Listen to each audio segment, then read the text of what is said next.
the bells and whistles are working like they want to. What's really weird about the two is on YouTube, I'm actually inverted.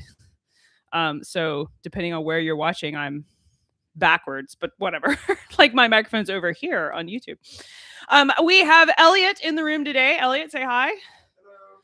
He is going to be moderating the YouTube channel for me so that I can only have one screen to look at a time. So we got YouTube going over here. It is live, and we have someone moderating the chat. So he's physically in the room with me, but on another computer. So he's going to tell me when we have comments on YouTube so that you can participate there, or you can participate here on Patreon, of course. So let's kick things off. Hello, welcome. This is our That Shakespeare Society Trivia Night. This is the March edition. Tonight, we're testing how closely you've been listening to this past month's episode. And just for those of you that are new, I realize that here in Alabama, it is, in fact, the middle of the day and not the night. But it is nighttime over in England. And so that's being Shakespeare-y about it. That's why it's nighttime. So in case you're wondering, I'm not just a psychopath. Tonight, we are testing how well you've been listening to this past month. They're all March's episodes, but if you've been listening to the podcast, you're going to have a real advantage in terms of being able to answer the questions. We're going to go through 5 rounds. There will be 2 questions each round, and every question is pulled directly from the podcasts. When the recording is over, I will provide you with a link to the episode, so there'll be a nice little outline in the replay in case you want to go back and listen to any question you found particularly interesting from tonight's trivia session. In between each question and answer, while you're thinking through what you want your reply to be, I will share a quick random fact about life in 16th and 17th century England, or something fascinating from Shakespeare's world that you may know, but may find particularly surprising. It's sort of the Jeopardy music portion of our trivia game here, just to keep things lively while everyone locks in their answers. You do not have to share your answers in the chat unless you want to. All of the scoring and keeping track of what your answers are and what your scores are, you're going to do that independently on your end. And we're on the honor system here for keeping track of your answers and what you score. There are bonus points up for grabs, so make sure that you listen out for when I tell you about bonus points. Now, let's talk about prizes. Our main prize this month is a signed matted print of the next installment in my Castle Collection series. This month's featured castle is Cawdor Castle. It'll be signed by me. And now, while Shakespeare names Cawdor Castle in Macbeth, doesn't name it in Macbeth, I totally train wreck that. This is why we edit podcasts afterwards. But Cawdor Castle is connected to Shakespeare's Macbeth. The castle itself isn't actually mentioned in the play, but of course, Macbeth is known as the Thane of Cawdor. And so that's where that connection happened. It is actually Shakespeare that makes the castle famous for Macbeth. And the castle itself today leans into that for their tourism and raising money for it. And we're so glad they do, because you can actually go and see that, and it helps it stay funded, which is fantastic. But what's funny about Cawdor Castle is that the real Macbeth was an 11th century king in Scotland, and the castle, the oldest date they can find for it is in the late 1300s, so it's like 200 years after the actual Macbeth. So Shakespeare borrowed from a guy named Hector Boece, and Hector Boece totally invented the idea that Macbeth was the Thane of Cawdor. That actually wasn't even a thing. That Macbeth didn't even hold Cawdor. So it's a whole lot of fiction, but we love it so much. And that's why Cawdor Castle gets included in my Shakespeare Castle series, is because it's really, at this point, so intertwined with Shakespeare's Macbeth. We couldn't leave that off. So that's the main prize for tonight. Now, new this time is that we have people participating on YouTube. We have people participating in Patreon. So here's kind of the thing. You do have to be a member of That Shakespeare Society on Patreon to win the physical matted print. But if you are a member on our Patreon at any level, then you can win the digital version. So if you are competing, if you're on Patreon at any level, you can win the prize. Past winners are not eligible to win in the same calendar year. So if you won in January, you won in February, we'd love for you to play along with us. Please do. But we won't be sending new prizes. So that's kind of how that works. If you have any questions, just message me, but that's what you can expect. So here's the format. We are going to cover 5 rounds, 2 questions each. One is a hard question, one is an easier question. The harder question is worth 2 points, the easier question is worth 1. After each question, you'll get the little history vignette, and then you're going to just record your answers and score yourself honestly on your own at home. At the end, if we have a tie, I do have a tiebreaker ready, which, because we're changing up the format a little bit this time, I'm gonna tell you the tiebreaker, and go ahead and write down your answer to that in case it becomes relevant later. But basically, what's different this week is that we're gonna allow people to watch the replay and play along with us after the live session is over. So if I know I had to change the time for this month, and so there's a couple of people that wanted to come that couldn't because the time was different. So they're going to be scoring themselves later. So that'll be different anyway. We're going to roll with it. Now, this is the fun part. We have a history attire bonus. This is your first bonus points that you can get. If you bring a historical outfit or a Shakespeare themed outfit, or you bring a historical beverage or snack with you to our Shakespeare trivia, you can share about that in the chat on YouTube or on Patreon, and you can earn yourself a bonus point for either one. So bonus point for the outfit, bonus point for the snack. Historically aligned beverages would be like ale, small beer, sack, cider, mead, Hippocras, or any drink that you can reliably connect to the 16th and 17th century. I'm open to arguments. Just share what you think it is in the chat and bring your best history A game. I already know that Jim and Annie are on the call today, and they shared that they are wearing the most amazing Shakespeare Insults t-shirt that was really awesome. I'll put the image for that in the, what's it called? The stuff that goes below the video. Anyway, when I put all the extras there, I'll share their picture with you so you can see it, because it's fantastic. And you guys should get a bonus half a point, I think, because there's a cat in the image, and anytime you can connect animals to this, I'm all for it. So you can also get a sneaky half point bonus if you weave your pets into your submission. So, all right, that's all of the setup here for today. Let's dive into the contest. Here is round 1. We have the Ides of March episode is up first. This is with Jörg Rupka, and his episode is episode 405 of the podcast. Elliot, I'm going to check in with you. Do we have anything on YouTube? People are logged in fine? Okay, great. Oh, fantastic. What did the Ides represent in the Roman calendar during Caesar's time? Specifically, what lunar event were they originally tied to? Now, this is the hard question for round 1, and I'll say it again for you so you can hear it. What did the Ides represent in the Roman calendar during Caesar's time? Specifically looking for what lunar event were they originally tied to? So think about that for a second. And here's your history fact.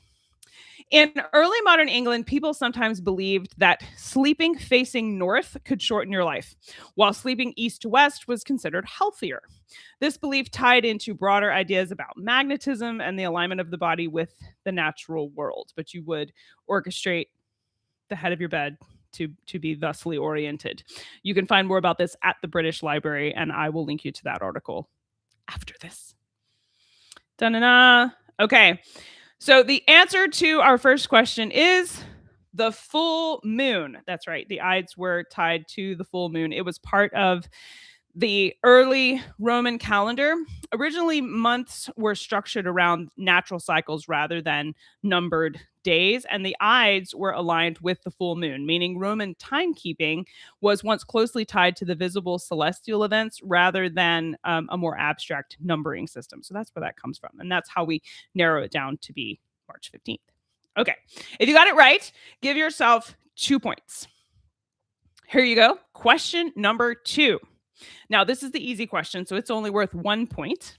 Well, and I should say easier, okay? So don't feel bad if I ask it and you're like, "I don't know that one," and it was the easy question. That's okay. It's just a different point structure. You're fine. So, question number 2, worth 1 point, is before Shakespeare's play, was the Ides of March widely considered an ominous or unlucky day? So, we're asking before Shakespeare popularized the play Julius Caesar, did people in general think of the Ides of March as something to beware of? That's a yes or no answer. So, you got a 50-50 chance. While you're thinking what you want it to be, here's your history fact. During Shakespeare's lifetime, toothbrushes did not exist in England, technically. So people cleaned their teeth using cloths and like salt mixtures where they would put it on the cloth and then kind of, stick their finger in their mouth and scrub around. And I want to say that that's a fair statement, but I read a story about a man who was imprisoned during Shakespeare's lifetime that invented a kind of toothbrush. It's like a stick with boar bristles on it that he would use to scrub. So there's a technicality line there about whether or not that was existed in Shakespeare's lifetime. It existed, but it wasn't widely used. Does that distinction make sense? There was one in a prison with one man during Shakespeare's lifetime, but most people didn't like go to the store and buy a toothbrush. So there you go. All right. The answer to this question is no. The Ides of March was not considered ominous before Shakespeare. Did you get it right? The Ides of March is around March 15th, and the idea that it was dangerous comes almost exclusively from Shakespeare's infamy. That's the word I'm looking for. Shakespeare made this a thing, and the play itself is where that comes from. Historically, Romans weren't afraid of this day. It wasn't a cursed day or ominous or anything like that. All right, there we go. That's the end of round 1. Total up your scores, take a deep breath, and let's dive into round 2.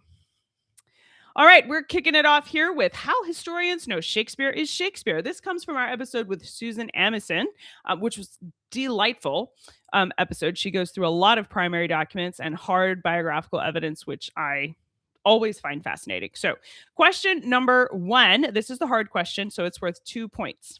In 1594, Shakespeare is documented as a member of which playing company? Honestly, you should know this one. It's important. So while you think about that one, and I'll give you a hint. Okay, it's 3 words if you don't count the word the at the beginning. So it's the and then 3 words. So there you go. I'll give you a little hint. Here is your history fact while you think about your answer. In the 16th century, forks were considered strange and unnecessary for most people. Most people ate with knives, spoons, and even their hands. Although what's fun is people were given like sets of cutlery when they would get married, and they were very personal. Like you would carry it with you when you would go into somewhere. You would have your own cutlery that you used. It wasn't standard for the eating establishment to provide you with cutlery. You would want to take your own. So fun little cutlery fact. We have an episode that goes over that, which I will make myself a note to share with you with, if you know Brigitte Webster, she's been on our show a couple of times. And so we can see if I can write cutlery while talking. Cutlery. There we go. Cutlery episode. Link here. So see, when I go back, I'll see it and I'll make sure you guys get that. All right. So the playing company that Shakespeare was a part of is known as the Lord Chamberlain's Men. Of course you knew that one, but it was the hard question anyway. So you get 2 points for that. And here is a bonus question for you. I told you they would show up. So you might have known that it was the Lord Chamberlain's Men, but give yourself a bonus point if you can name the man who was the Lord Chamberlain when Shakespeare was a member of this company. Do you know that one too? I'll give you a second to try and think about it. Dun, dun, dun, dun, dun. His name was Henry Carey. He was the first Lord Hudson, and he was the Lord Chamberlain while Shakespeare was part of the Lord Chamberlain's Men. If you got either Henry or Carey in your guess, give yourself a half a point. If you got both of them, make sure you give yourself a bonus point for that question. Moving right along. Have y'all seen that Muppet movie? Moving right along. Do, footloose. And anyway, you should see it. Sometimes thoughts just hit me and they escape. Question number 2 is our easy question for this round. This is worth 1 point. Was Shakespeare, the name, not the person, the name, a common surname in early modern England? Hmm. Again, this is a yes or no answer. So it's a 50-50 question for you. While you think about it, here is your history fact. Early modern theaters, like the Globe Theater, had no artificial lighting. So there weren't, of course, light bulbs, but there also weren't candles. Performances were held in the afternoon to take advantage of the daylight. So obviously it's open air. So the sunlight played a large role in the performances of the space. So this is one reason plays often include references to the time of day within the dialogue itself, because they were holding the performance at a time where you could see the actors based on the daylight. So if they had to have a nighttime scene, or they needed to tell you to position, that's the word, they needed to position you within a certain context, the dialogue would help provide that. So fun stuff. All right. So was Shakespeare as a name common for early modern England? And the answer is not really. I mean, obviously, there were Shakespeares as a group. Shakespeare had parents and grandparents, and they had lived there a long time, and he had, cousins and aunts and uncles and all this kind of mess. So there were people, but it wasn't like Smith or Jones, where there's people named this literally everywhere and you can't really tell where they came from or who they belong with, or if it's this one, that one, or whatever. This is one of the strongest authorship arguments for Shakespeare's existence, is that the name itself is pretty uncommon. Records consistently point to one Shakespeare family in Stratford-upon-Avon, which makes mistaken identity far less plausible than a lot of conspiracists would want you to believe. So there you go. I thought I would get comments on that one, and we do have people there on YouTube. They're just not speaking. You guys you can comment. We can see it. Okay. Let me go back. That was round 2. That was our How Historians Know Shakespeare episode. So let's dive into round 3. This one is about children's toys and games. This comes from episode 413 with Julia Martins. And I actually spoke with her today again for a second episode. She came back today. We recorded an episode on, my brain's not working. What did we talk with her about? Shampoo. That's what we talked with her about. So come back later to learn more about that. It'll be on the podcast. If you're subscribed on YouTube or anywhere you get your podcasts, you'll be notified. Jeb says that there were. I know. I thought that was pretty surprising, and I think I would like to throw in there that I don't think it was none. I don't think it was none. I just think that it wasn't this broadly used last name. Is sort of the point of that. It wasn't like I said, it wasn't like Smith or Jones or something that was really common. But yeah, thank you, Jeb and numbers. Question number 1. This is the hard question from this episode, and this is worth 2 points. According to archaeological evidence from London, name one type of toy commonly found that children would have used in Shakespeare's lifetime. Now, before you get upset with me, there's multiple correct answers to this, and I will list off several. There's 1, 2, 3, 4, 5. I have 5 toys that fall under this category. If you name any of them, you can get this one correct. So think about what you think it might be, and here is your fun history fact. Perfume in Shakespeare's England was not just for fragrance. Like just to make you smell good, people would put on perfume to actually protect against disease. It was a commonly held belief that disease traveled through what was known as bad air or dirty air. And so if you could combat the dirty air with sweet smelling air, then you were actually protecting yourself. This was specifically prevalent during times of plague. I don't know if you've seen the what an afternoon. Pomander balls. That's what I'm trying to think of. They're round pomanders. People would tie them. You see them in portraits sometimes. People would tie them to their clothes and wear them around. That was why. They wanted to smell nice because they don't want you to think they're a source of disease, but they also wanted to protect themselves from other people's diseases. So there you go. It was as much about health and wellness as it was smelling nice and being attractive. Jem is in the chat on Patreon saying There's many a man with more hair than wit from Comedy. Yes, absolutely. We talk about that in the shampoo episode, that whole scene. And then there's the scene with Dromio where he's going on about there's actually a fun comment about excrement tied in with hair, just to make you really want to listen to this episode. We explain that in that conversation. So stay tuned. Stay tuned. Here are the answers for this first question. You could say hobby horses, dolls, wooden animals, or spinning tops. So there you go. If you said any of those things, I'm also going to throw in pinwheels. I didn't have that. I'm looking over at Elliot like he's going to do something about that. Looking for affirmation, I guess. But I'm also going to throw in pinwheels if you wrote down pinwheels, because those were made of metal and could have been found in excavations as well. So if you listed off any of those, give yourself 2 points. Excavations in London have uncovered wooden toys like dolls, hobby horses, and miniature household items, which I didn't say, but you can also mention. So like miniature cups or plates or what have you. Evidence, there's a lot of evidence that suggests children and play was an integral part of everyday life for kids in Shakespeare's lifetime. So any of those, give yourself 2 points. And now you get to take a breath because I'm going to drink some water. All right, here we go. Question 2. This is the easy question for this round, so it's worth 1 point. What material was often used in elite baby rattles, particularly for teething? Teeth. While you're thinking about that, we have somebody on YouTube. What? Jen answered rattles, but he says he must have heard that on a different tutor podcast. Ooh, well, it might have been us because we did do an episode about that and we talked a lot about rattles. So, but lots of tutor podcasts go over this. So it absolutely could have been someone else. But we did this one recently. So if you've been listening to our show, our episode with Julia Martins on children's toys, where we talked specifically about pinwheels and rattles and teethers that babies would have used. And the material used in those teethers is what this question is about. But you could have heard that from us. We did go over that in our episode. So, okay. Well, I think that our little jaunt over there into rattles counts as our history fact, don't you?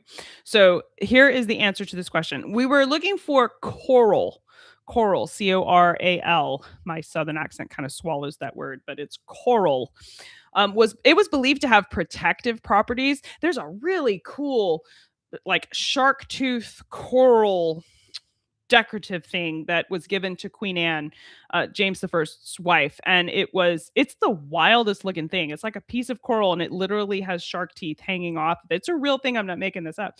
And it was given to her because the coral was thought to have protective properties. So that's an example of them believing that. But they would actually take pieces of coral and give it to babies to teeth on.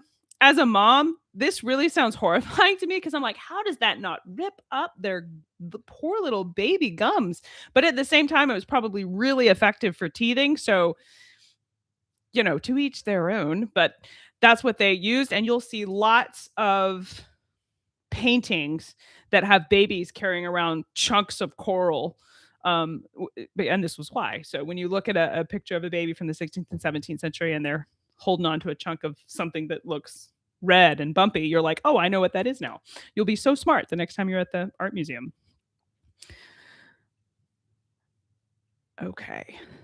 All right, that was round 3. Here's round 4. This episode is about monkeys and apes. This is from, and other primates, incidentally. But episode 414 with Teresa Grant, we did this one. I think this was 2 weeks ago. This actually might have been our last episode. This may have been last Monday. I'll have to go back and look. But this was incredibly recent. So if you've been listening along and you heard last Monday's episode, you'll know this one. We're kicking it off with our hard question first. This is worth 2 points. In early modern classification, what physical feature was commonly used to distinguish apes from monkeys? So if you have in the early modern period, what did they say? Okay, if that creature has this, it's a monkey. If it has that, it's an ape. So go ahead and think about that. If you have ever watched VeggieTales in your life, I dare you not to think of that song about, isn't it VeggieTales, Elliot? That's like, It's not a monkey, it's an ape, and it's hilarious. It's a hilarious song. Anyway, so it will help you in the answer to this question as it happens. So if you can think of that song, you'll be able to get it right. Here is your fun history fact while you think about the Elliot's making a face at me that now I've got that song stuck in his head. I'm sorry, Elliot. All right, here's your fun history fact. In Shakespeare's lifetime, I think we went over this fun history fact last time, so I apologize. This is a repeat. But beer was often safer to drink than water. Interestingly, I will tell you that beer was safe. Part of the reason that beer was safer to drink than water is because the process of making it required you to boil the water, and that naturally reduces contamination. While there was an understanding in the Tudor period that boiling water made it safer, they didn't really understand the science behind why. They didn't understand bacteria. They just knew if I boil it, we don't die, which is, fair observational wisdom there. So there you go. Fun history fact. The answer is tails. If they had tails, they were monkeys. If they did not have tails, they were considered apes. And what's funny about this is there wasn't a real scientific consensus on the distinction between primate classifications until about 2005. Like, that's how long it took them to make this distinction. Early modern people would have relied on visible traits like tails to distinguish one from another. So when you see monkeys, apes, I think Shakespeare even uses the word baboon in there. There's a lot of overlap between what exactly it is that he would have been having in his head. Oh, there's another quote. Let's see. Drink, sir, is a great provider of three things: nose painting, sleep, and blank, from Macbeth. You're throwing in a bonus trivia question all right there. And I don't offhand know the answer to that. I have to look it up. Let's see. I'm going to pause here and look it up because now I don't see it. I have my little search. All right, I'm going to have to come back to that because I can't search quickly enough, but I'll find it. Okay. Question number 2. This is the easy question from our Monkeys and Apes episode. Did people in Shakespeare's England keep monkeys as pets? Again, this is a yes or no answer. I do have some fun history to go along with it, and you can probably get this one right. If you've been following me on Instagram, you will know the answer to this because I shared about this as our episode snippet out on socials this week. This was this week because I shared this back on Tuesday. So, so you could jump over there and look real quick if you want. But this will be worth 1 point. And here is your fun history fact. The color black for clothing was extremely expensive for Shakespeare's lifetime. The act of getting a deep, rich black dye required multiple dye processes. So wearing black was therefore a sign of wealth and status, not just about sadness. So you've heard that mourning clothes were black, and that was true, but it was also a shade of color that people would wear when they wanted to just look incredibly opulent. All right, here you go. The answer to the question of whether they kept monkeys as pets in Shakespeare's lifetime is yes. Yes, they did. They did, and they have lots of portraits that attest to this fact, which is fascinating. There are, I think Catherine of Aragon even has a portrait of her holding a monkey, which is amazing. I will shout out to Carol Ann Lloyd, who shared this portrait with me first. It's fascinating. She shared it on her channel, and we've got it now in our show notes for this episode. You can go and check that out. But monkeys were considered these luxury animals. The whole process of getting them from the countries to which they are native back to England was often really arduous thing to do. And then owning one required a lot of doing. They needed special food and housing, and they needed regular care. And so, they were even sometimes listed among, your royal households and your elite possessions as far as ownership goes. So, but there's a lot of the portraits of people with monkeys in the 16th and 17th century is wild. You should go and look at it. It's pretty cool. You'll feel bad for the monkeys, but you'll go down a whole rabbit trail of pets and pet ownership. So there you go. All right, round 5. How Shakespeare Told Time. This is from episode 410 with Jane Desborough. This was really, really fun episode. Way more history than we could pack into one show for sure. Question 1 is worth 2 points. Did wristwatches exist for Shakespeare's lifetime? This is actually a trick question. I'll go ahead and warn you. But it is also a yes/no answer. So go for it. Here's your fun history fact. In early modern England, people believed that left-handedness was a weird thing to be, and people would actually try to train, cannot talk, train children out of using their left hand entirely. They wanted you to write with your right hand on purpose. And that actually comes from an article by Science History, and I'll link that to you in the notes below this video. All right, so did you pick yes? Did you pick no? Well, I told you it was a trick question. And you can actually give yourself a point for this one, whether you put yes or no. And here's why. Wristwatches as a concept, in terms of people who would go around wearing one on an everyday basis, did not exist for Shakespeare's lifetime. So, on those grounds, you could say no. But we do also know that Robert Dudley gave a wristwatch, and it is described as a wristwatch, to Queen Elizabeth during Shakespeare's lifetime. So, the word exist gets a little tricky because obviously they existed. He couldn't have given her one if he didn't have one. So it was there, but it's kind of like the toothbrush. It was there, but it wasn't popular. It wasn't a part of the culture. People weren't doing it all the time. So whether you put yes or you put no, give yourself a point. Now, here is our last official question. There's a lightning round next, but our last official question of round 5. This is the easy question for this round. According to Dr. Desborough, early modern clocks could be off by approximately how much time? So in our conversation with her, she identified that clocks would be off by a certain amount of time. How much time were they off? Da, da, da, da, da. Here's your last fun history fact for our trivia session today. Dogs in Shakespeare's England were often used not just as pets, but for very specific very specific jobs. They would, I'm thinking of specifically the turnspit dog. It's actually extinct now, this particular breed, but it looks a lot like a long-haired dachshund. And it would run on this wheel and it would turn the spit that you would cook over. So that's an example of dogs that were raised specifically to be used in that purpose. I don't know if you've ever watched the cartoon show The Flintstones, where a lot of times there are animals that are used for specific household jobs, like the stork that does the laundry, and there's a monkey that always lives in the fridge of the Flintstones and turns the light on, lights the candle every time Fred opens the door. I know way too much about the Flintstones. It's fine.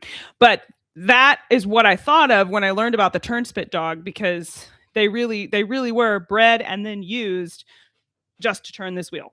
That's what they weren't pets. They were there to make this mechanism work for the kitchen. So there you go. All right. The answer to how far off could clocks be in Shakespeare's lifetime is about 15 minutes, which would be compounded over time. So even well-made clocks could drift significantly. Over just a few days, a clock could be off by as much as an hour, meaning that time was far less precise and definitely flexy than you would consider it today, which gives you a few more points of grace, shall we say, for some of the people who showed up late in Shakespeare's plays and caused a great catastrophe. It's because their clocks weren't reliable. So there you go. All right. Lightning round. This is for a bonus 2 points. There is no time for thinking. I'm going to ask the question and you give your answer. If you get it right, you get 2 points. If you don't, too bad. Move on. Here you go. What London location provides tax records that prove Shakespeare lived there because he failed to pay taxes? There's a certain section of London. It is St. Helens Bishopsgate. If you got any part of that, give yourself the 2 points. If you got St. Helens or Bishopsgate, I'll give it to you. So that was our lightning round. Okay, that was it. Total up your points. I'll give you just a second to do that, and I will take another sip of water. But how did you do?